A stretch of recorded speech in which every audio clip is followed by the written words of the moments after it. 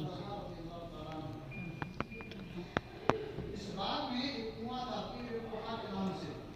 कुआं का पानी काफी शुद्ध, काफी मीठा था। नबी अलैहिस्सलाम अक्सर नमाज पढ़ते जाते और उस कुएं से पानी पीते थे। कुरान की आयत नाज़िल हुई, "लन तनालुल बिर्रा हत्ता तुनफिकू मिम्मा तुहिब्बून।" तुम्हारे नजदीक जो पसंदीदा माल हो उसे अल्लाह के रास्ते में खर्च करो। जब तक तुमसे अल्लाह के रास्ते में खर्च नहीं कर देते, अल्लाह का महबूब बंदा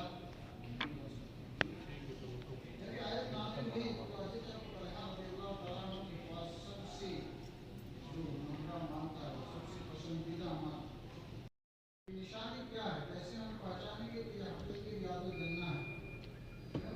इन्होंने काफी सारी जगह को कवर करके रखा है। गौर करें कि हकीकी रियादुल जन्नह अगर जाना चाहें, हकीकी रियादुल जन्नह अगर जाना चाहें तो रोजा का जो ग्रीन जाली है, उस ग्रीन जाली से लेकर इस तरह का जो मिंबर है, दरमियान में चौड़ाई में 20 मीटर, लंबाई में 15 मीटर की जगह, यानी इमाम साहब जहाँ खड़े होते हैं वहां से पीछे तकरीबन 5 सफ़े बन सकती हैं। ये वो जगह है जिसके बारे में नबी अलैहिस्सलाम ने फरमाया कि मा बैन बैती व मिंबरी रौज़तुम मिन रियादिल जन्नह, मेरे घर और मेरे मिंबर के दरमियान एक ऐसी जगह है जो जन्नत की क्यारियों में से एक क्यारी है, ये जन्नत के टुकड़ों में से टुकड़ा है, ये जन्नत के बागात में से बाग। बहुत प्यारी जगह है। बाद उलमा लिखते हैं कि दुआ के कबूलियत के मकामात में से एक मकाम ये भी है। इसी तरह ये इलाका जो आप देख रहे हैं, 100 या 150 साल पुराना मदीना इसी तरह हुआ करता था। 100 या 150 साल पहले मदीने के लोगों के घर घरानी, उनका रहना, सहना, उठना, बैठना इसी इलाके में हुआ करता था। मस्जिद नबी के गेट नंबर 310 से आप अभी निकलेंगे, देखेंगे मस्जिद बनाना। मस्जिद बनाना की तारीख में नबी अलैहिस्सलाम के ज़माने में यहाँ ईदैन की नमाज़ें पढ़ी जाती थी। इसी तरह बाद दफ़ा आपने इस्तिस्का यानी बारिश तलब करने की नमाज भी अदा की। इसी तरह आपने सीरत की किताबों में पढ़ा होगा कि हबशा के बादशाह नजाशी का जब इंतकाल हुआ तो उनकी गायबाना नमाज जनाजा आप सलाम पेश करने के लिए गए होंगे। आपने देखा होगा कि दाएं जानिब राइट साइड एक मेहराब है। जी जी देखा। वो मेहराब एक उस्मानी है। मेहराब एक उस्मानी है। हज़रत उस्मान रज़ियल्लाहु तआला अन्हु अपने खिलाफत के अय्याम में उसी जगह खड़े होकर इमामत कराया करते थे। गुंबद खज़रा के साइड में आपने देखा होगा एक सिल्वर कलर का बड़ा सा गुंबद है। जी सिल्वर कलर का वो बड़ा सा गुंबद उसी मेहराब एक उस्मानी के ऊपर है, जिसे कहते हैं गुंबदुल मेहराब यानी मेहराबों वाला गुंबद। रियादुल जन्नह बेरों में आपने देखा होगा वहाँ एक मेहराब है।